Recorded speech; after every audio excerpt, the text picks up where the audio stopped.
What's up, YouTube? Curtis Joseph back again with another video. Please like, share, sub if you haven't already. Be sure to hit the notification bell. That way you know every time I upload new content. Then when you feel led, head on over to Patreon and support me there. Start digging a lot deeper in regard to cultivating your own personal power. If you have any questions in regard to one-on-one teaching, the one-on-one apprentice course, the upcoming Tarot Inner Gateways course, custom-made ritual candles, fetishes, rituals for hire, anything like that, you're going to find a contact email in the description box. Hit me up there, ask your questions, get your answers. Okay, guys, so I just got done making a D.U.M.E candle for a client, right? And I thought to myself, I've got a new playlist. I should have filmed this process. The issue is I would have had to then edit all the different sections of the video. And that reminded me, opposition is opportunity, right? So in order to do this playlist, I'm going to have to go ahead and get through that learning curve. So here we are. I'm going to show you how I go through this process of making the D.U.M.E candles. Now, what I need to say first and foremost is this. Everything is consecrated, right down to the wax that I use. Everything is consecrated. Elements of sympathy that are unique to the specific ritual candle are loaded. Quartz is loaded into the candle so that it will hold the consecration for the client. It will hold the intent. This ensures that the candle being made is born not of profane fire, but magical flame of the breath of the dragon. These candles are born of magic for the purpose of magic. In the case of this D.U.M.E candle, quartz, specifically smoky quartz, is included as a bead, along with lead shot to help conduct the energy, and of course, D.U.M.E powder. All right, that is the load. Now, I got into all this candle making stuff before 3D printing, but the shapes for these candles, these molds, were 3D printed shapes that were then vacuum formed front and back to create two-piece candle molds. So this is what I use for a lot of my candles, especially when the shapes come from 3D printed originals, right? Now, the first thing that needs done is you got to cut your wick and make sure it is to size. This is not a very large candle, but you want the wick to be long enough to go above the top of the candle and the bottom so that we can fix it straight. All right, this is simple to do. Each mold has plugs that help it to fit in. It is then placed on this 3D printed lip. This allows me to keep the mold in place while I tape the sides. In theory, I thought this was going to work great because I use these to close the mold. It doesn't work great that way. It works perfectly when I am sure to tape the sides. So that's what we're going to do next.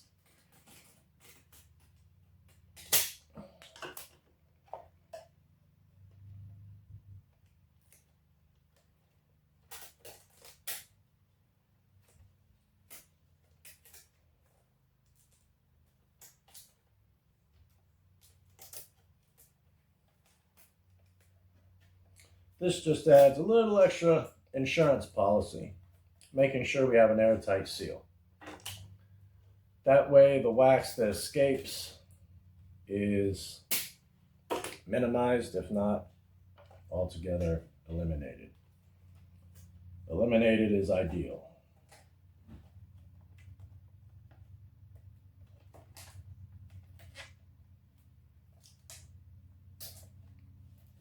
Now, I've got the side secure in place. I'm going to go ahead and remove the slip and also secure the bottom of the mold. That ensures that this also is airtight.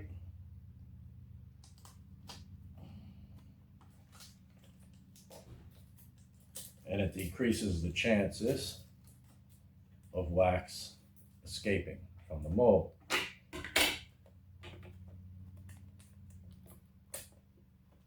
There. Once that is done, we have a nice secure base, which we can then add these two to fix it even more tight and secure.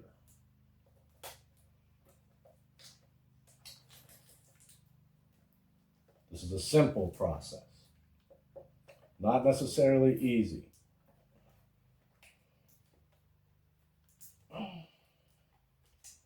These lips are often less than cooperative.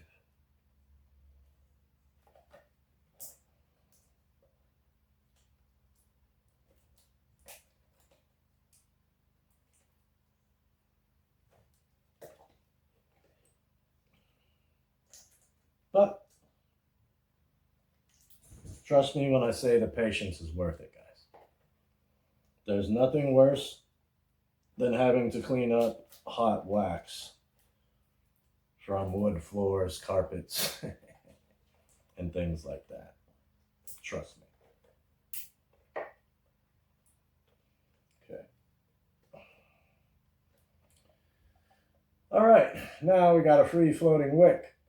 We have to stop that because if we pour wax, it's going to weigh it down, bunch it up, and it's going to want to fall down into the candle, making it almost impossible to burn properly. So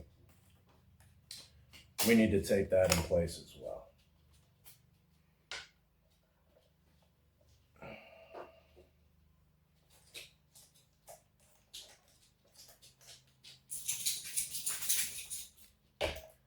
Okay, now our mold is ready to pour, along with the black portion of the candle.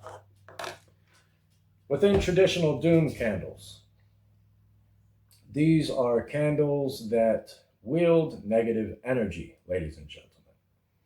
So black is placed on top. This means the top of the candle has to be poured first. Now, I was talking about having experience in regard to not taping these and having wax escape. I prevent that altogether by bunching up a plastic bag around the candle, and then I use a funnel to make sure that the wax is going where I want it to go. Okay? This is key. Now, I let the wax cool a bit. This is why it's been sitting here on the table. There's a reason for this. I want to pour it a bit cooler so that when it gets into the mold, it does not contract as much as it cools. This will prevent this sinkhole effect that I want to happen on the last layer, and we're going to talk about that when we get there. But right now, the first layer of the candle is very simple to make. We're going to take, all right, sorry guys, that got interrupted momentarily. So yeah, the first layer, it's ready to go. So all we do is ensure that the wax is going to go where it needs and re-pour it.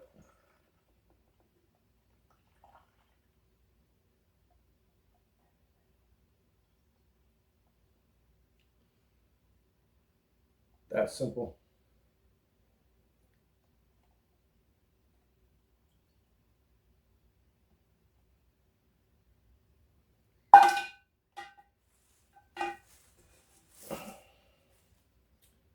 This is the first layer of our doom candle. Now, if you've never made candles before, you're going to have people thinking, oh, after you pour the wax, you can just sprinkle things in and the herbs are going to just calmly begin to distill in the bottom and be all throughout the candle. No, doesn't work like that. That makes candles very dangerous to burn. Okay? Herbs, things like that can catch fire beyond the wick. As they fall, they can create danger. All right? So right now, no load goes into the candle.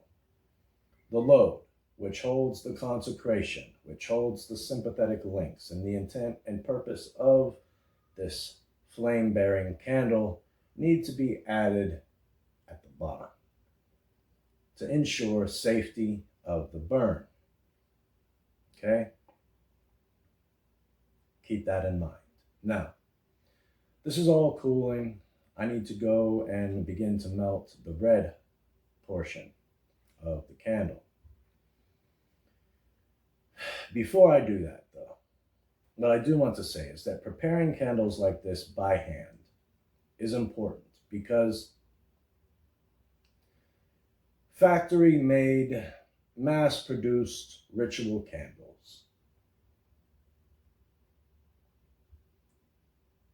the element of synchronicity is not going to be as present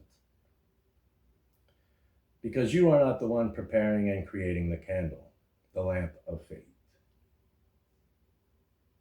When you are adding the load yourself, you are adding essential oils yourself, or candle scents yourself, which align with the magical purpose. And you place the wick yourself. You choose the diameter of the wick yourself. You choose the material of the wick yourself.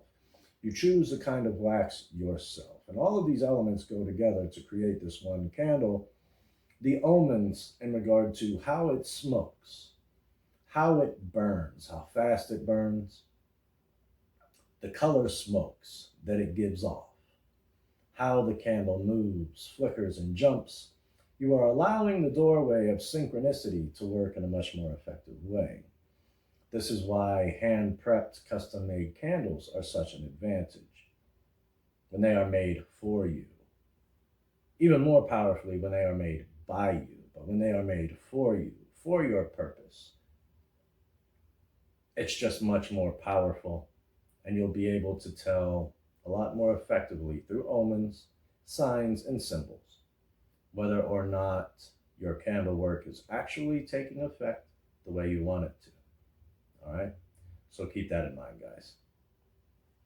Okay, trying to not chop my head off here. Keep myself in frame. Allow you to see what's going on. So the first layer is still warm, but you'll notice there is no wax spilling. It's solid. It doesn't look like fluid up top. It's still warm. This is when we want to pour our second layer. Our second layer, we want to pour hot. First layer is optional.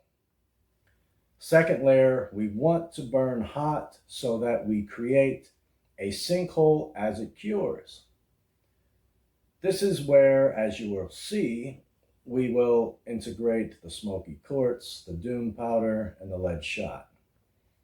Then we fill it up with more cool red wax at the end to help flatten it out at the bottom so that it sits flat on a surface. So again, it's simple. We take our funnel, we put it here, and we begin to pour our wax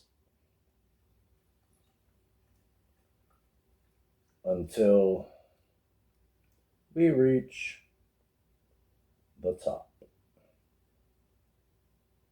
Right about there. That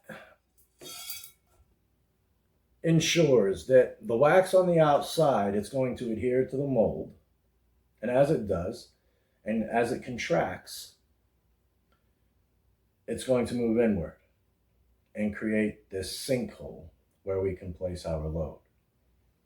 That's one of the most important parts of my making ritual candles.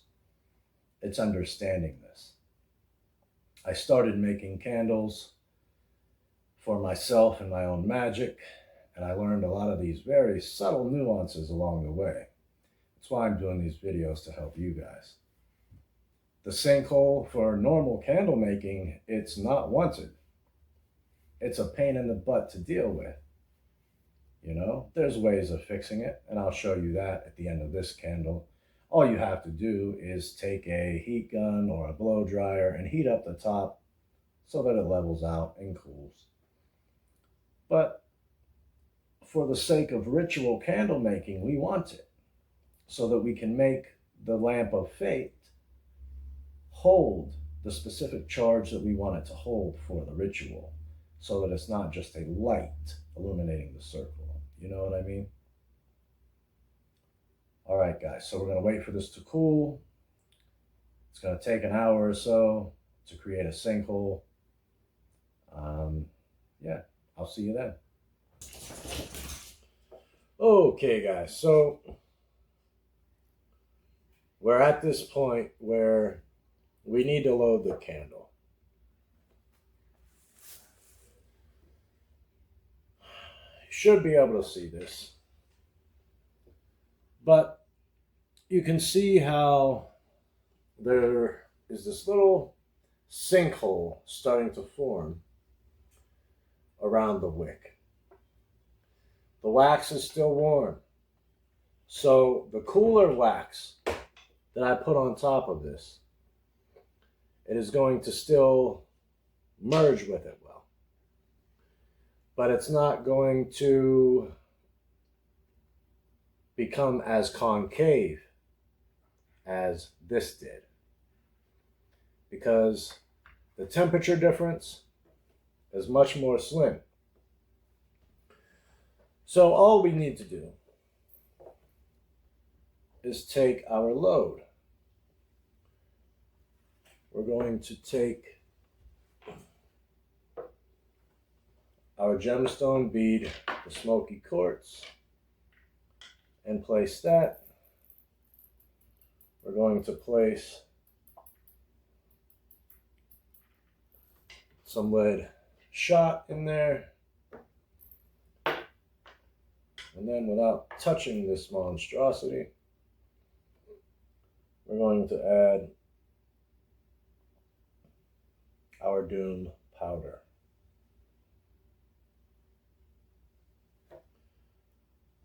Ugh, I don't even like touching this shit. That's why I don't. Let's move the load around a bit. Make sure it gets dispersed throughout the bottom. And then all we do is grab our wax.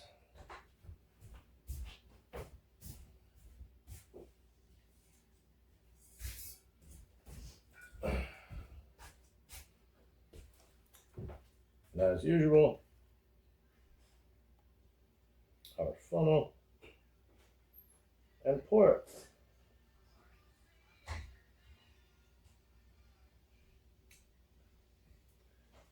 That simple.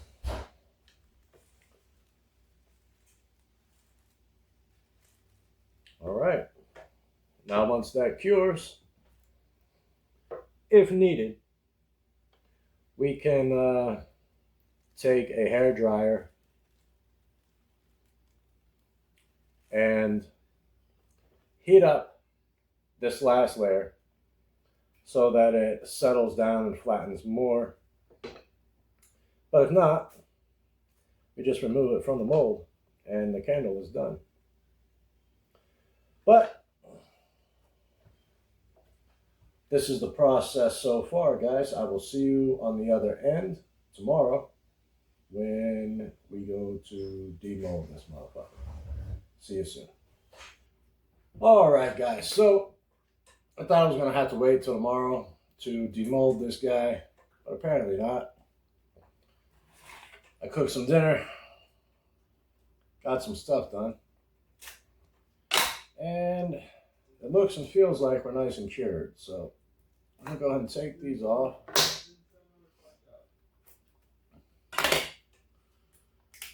And hope that everything came out all right. It doesn't, always, trust me. Trust me.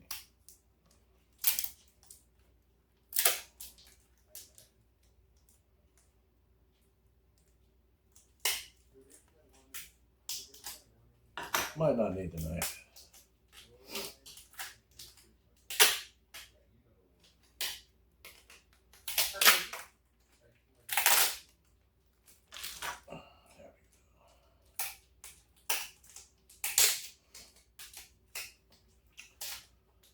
This is a pain in the butt, but it is not as much of a pain in the butt as trying to clean hot wax off a floor. I know all this from experience, trust me. You don't want to deal with that.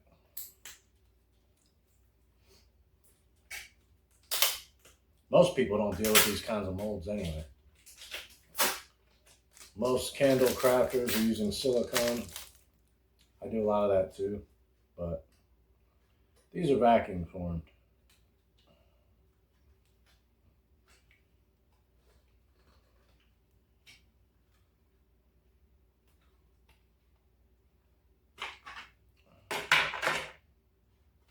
Okay.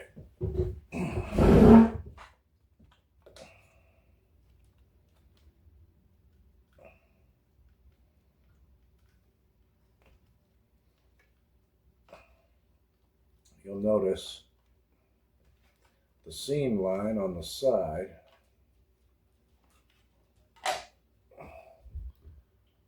oh, this is extra wax that has to come off.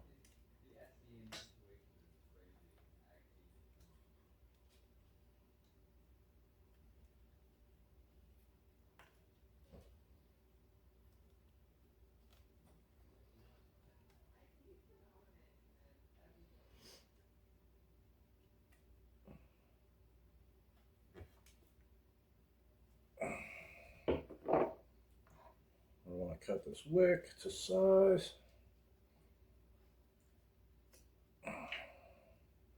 There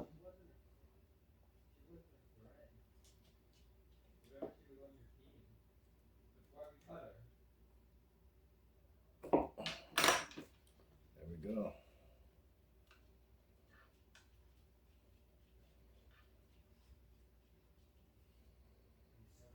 Beautiful.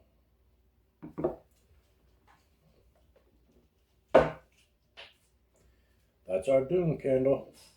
That's the process, ladies and gents. The load. This is what's going to separate these candles from anything else out there that's mass produced. These are all made to order, one of a kind. The quartz, the gemstones, they help hold the charge in the program. In this case, being that it's a D.U.M.E candle, we use D.U.M.E powder, lead shot. It's a potent candle. And because of the sympathetic links and the elements that come from nature, whenever the client receives it, they'll be able to use it as an object of fascination. Meditate upon it as they're handling it, visualizing what they seek to achieve with it, and then it becomes empowered. That's how it works.